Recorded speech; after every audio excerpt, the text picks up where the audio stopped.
to a stream of online events being organised here in Canberra during the lockdown, which hopefully will be coming to an end in about 3 weeks' time.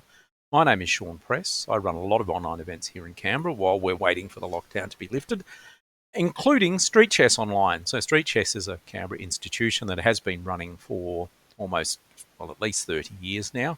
And normally we play outdoors in the middle of Canberra. But for now, because we can't gather, we're meeting online. But I'm still running these tournaments every Saturday from 11 a.m.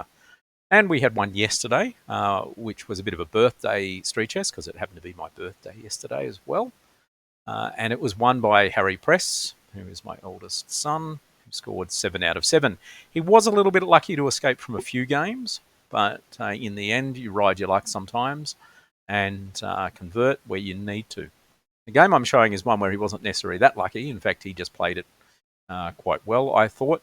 And it's a very good example of basically taking your chances when they turn up. He was white against Wei Li, who is a candidate master from Macau, who's currently living in Canberra. And they were the top 2 seeds of the tournament. In fact, Wei Li was the top seed based on the current rapid rating on Lichess. So off we go. And we start off. Harry Press is white, Wei Li is black. And it's a Petrov's defense, okay, where both players are playing main line. There's no knight c6 gambit lines here. And after the following moves, transposes into normal theory. I think, interestingly enough, just this morning I was looking at a Canberra Times chess column here in Canberra. Ian Rogers actually featured a game from the Queensland Championship, which started with the same open, and almost certain started with this line. Not 100% sure. I'd have to go back and look at it. But so far, both players are just mainly concentrating on developing their pieces until we get here. Now, there are a couple of different moves that can be played here. Knight d6, c3, bishop f5 seems to be a good equalising line for black. Black's got all the pieces out, and black actually has developed slightly faster than white in this case, because the knight and the bishop, the knight on d2 and the bishop on c1 still need to be moved, essentially. You could play bishop f5 straight away, but after rook e1, you tend to go back into these lines here. Black took straight away, which is fine. And in fact, the new line is something like queen takes d2. And then I think Nepomniachtchi is now playing it. And so this is probably why it's a little bit trendy. But instead, bishop took on d2, bishop g4, c3 to protect the d-pawn. You can actually play h3 here. And after bishop takes, queen takes, knight takes, queen h5, knight back to e6. And it's, I mean, engines say this is equal. I'm going to go unclear simply because basically white has gambited a pawn and obviously needs to show that there's compensation for it. And probably there is, otherwise engines wouldn't say that it was equal, but at the same time, you've still got to find the right sort of moves here to convert in this position. But c3 is fine, and we castle. And now we put the question to the bishop. Bishop goes back to h5. g3 was an interesting move. By the way, this is still, I think, theory. I've had a quick look at the main lines here, and this can be played. And I think in this case, g3 is designed to fianchetto, weirdly enough, both fianchetto the king, which is a strange concept, but king g2 then protects the knight on f3, allowing the queen to move, instead of just moving the queen and allowing bishop takes f3, damaging the pawn structure in front of the king. I suspect this is what modern opening theory tends to lead us to. Slightly strange-looking moves that are perfectly sound, according to chess engines. And also, it provides an anchor point if the bishop on d2 wishes to move to f4. So, we're moving along here in this position. Bishop goes to d6 and king g2. Now, the theme of this game coming up is captures on h7. White eventually sacked his bishop on h7, but only after black played inaccurate move. So what I want to show you first in this position is what happens if we take straight away. This is completely unsound, by the way, because after bishop takes, king takes, knight g5, and you're thinking the king's going to move, and you're potentially just going to take the bishop next move. And this is kind of lower level thinking, not your 2400 rated thinking, maybe your 1200 thinking, where you think your opponent has to fall in with your plans. Queen takes g5 does come as a bit of a shock, because after bishop takes, count the pieces, and you'll find that white has just blundered a piece by taking on h7 because of queen takes g5. And this is important for the lesson. So bishop d6, king g2, knight e7 is the mistake. And I was looking at this game around about now, and I started looking at bishop takes h7. And white quite sensibly thought for quite a few moves in this position. A few minutes, I should say, before playing it. Sometimes you play it reflexively, and I've seen people get it horribly wrong. But here we go. So the idea, and the other important thing about this is, rook e1 is your main alternative if you don't spot the sacrifice. But if you don't spot the sacrifice, this position is actually okay-ish for, I say ish, it's okay-ish for black now. If you take on b7, for example, there are some risks about rook b8, rook takes b2, and the black pieces suddenly get into the white position. So it turns out bishop h7 is not just a nice, attractive move, but in fact it is the best move in the position. And if it isn't played, black stands a very good chance of surviving this game.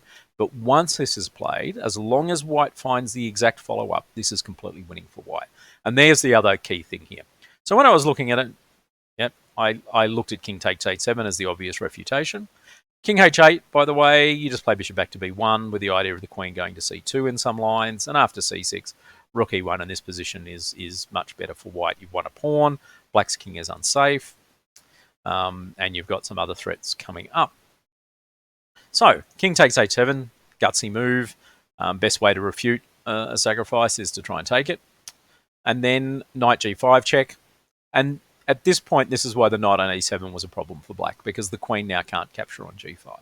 And it's these small things that often change things. So there's a couple of choices here for black, and some of them are very straightforward and losing. So king g8, for example, is the retreat move, and then we just take on h5. So already in this position, we've got enough for the sacrifice. We've won the piece back. We've won the h-pawn. We're also looking at queen h7 mate. After rook e8, queen takes f7. This way is always the smart way to do it if you can, because after king here,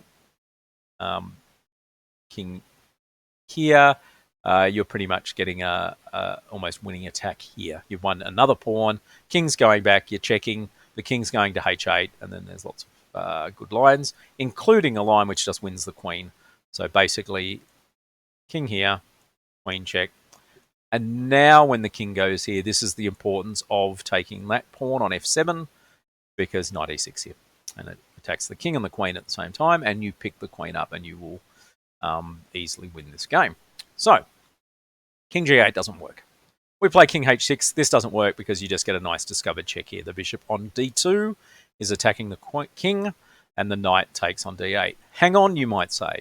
Can't I just move the king, and then when my opponent takes my queen, the bishop on h5 is still attacking the queen on d1?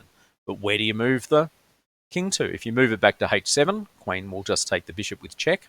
And if you move it to a g6 like this, which is your only other square, we're just going to play queen here and win that way. So the queen's out of danger, king has to move, and then we take the other queen. So, king goes to g6, and this is about here. I was going, what do you do? What do you do? And then, of course, I realized that g4 is actually perfectly fine here because the bishop is now trapped. So you've got two things. One, at worst, you're going to win back this piece. And at best, the king on g6 is not being defended by enough pieces, and you're going to get checkmated. So what happens here, though, is if white plays this very exactly, and this is really important, because it's very easy to throw away wins just by playing lazy moves. Okay, you should always take your time. For example, queen d7. Here, I'll just win back my piece. Where's the king going to? Not a lot of good squares. If it goes to f6, then knight h7, for example, is another move that can cause trouble. So Black played rook h8, which actually does have a little drop of venom in it, and this is why white had to play this exactly. If we play g takes h5, rook takes here, black is kind of threatening to take the knight, and after the bishop takes the king. A king takes the bishop, and we're 2 pieces for a rook. So if the knight retreats, though, suddenly queen d7 and the h7 pawn, h3 pawn suddenly is incredibly weak. And after this, we play here, and it turns out that there's no mate for white, and pawns are equal, and in fact, it's now white's king that may be in danger in this position here. Black king will just slide back to f7. The rook on a8 will come across and join in the fun on h8, and suddenly white is facing quite a strong attack from black. So we don't want that to happen. So white found the very good queen f3 here. Okay, and there's a couple of small threats in this position and some big ones. So f5 was played, and white followed up with another nice move here, which is rook to e1. There are a couple of good moves. Rook going to e6 is what happened in the game. Rook taking on e7 is another thought, because then the queen can take on f5, causing a bit of havoc in the position as well. So the bishop took. If the pawn takes instead, it turns out that you've just walked into a mate in 1. Okay, so that was the other little trick in that position there. So bishop took on g4, and rook went to e6, and after king goes to h5, pawn takes pawn here, and this was enough for black to resign, because the rook on f1 is just going to swing across the h1 and mate on the h file. Note the king on g2, having got the hell out of dodge on move 13, clears the way for the rooks coming across. So that was from yesterday's Street Chess. It was played between Harry Press and Hui Li, and was a nice winning attack starting from bishop takes h7. I mean, it was helped. Certainly white said he was lucky that black played knight e7 in this position, sure. But you've got to take your chances when they land on the board. And white certainly did do that with bishop takes h7. So thanks for tuning in. That was a nice, hopefully quick one here. By the way, I have had some problems with transcribing these broadcasts onto YouTube. For some reason, they're being truncated and skipping. So that's why a couple of these archives haven't gone up onto YouTube of late. Hopefully this one is clean. If it's not, you get 2 weeks to watch it here. And even on twitch.tv, it may not be, the recording may not be that great. I'm not sure whether it's I'm dropping frames all the way through due to the slow and old computer I've got. But hopefully this one is looking okay.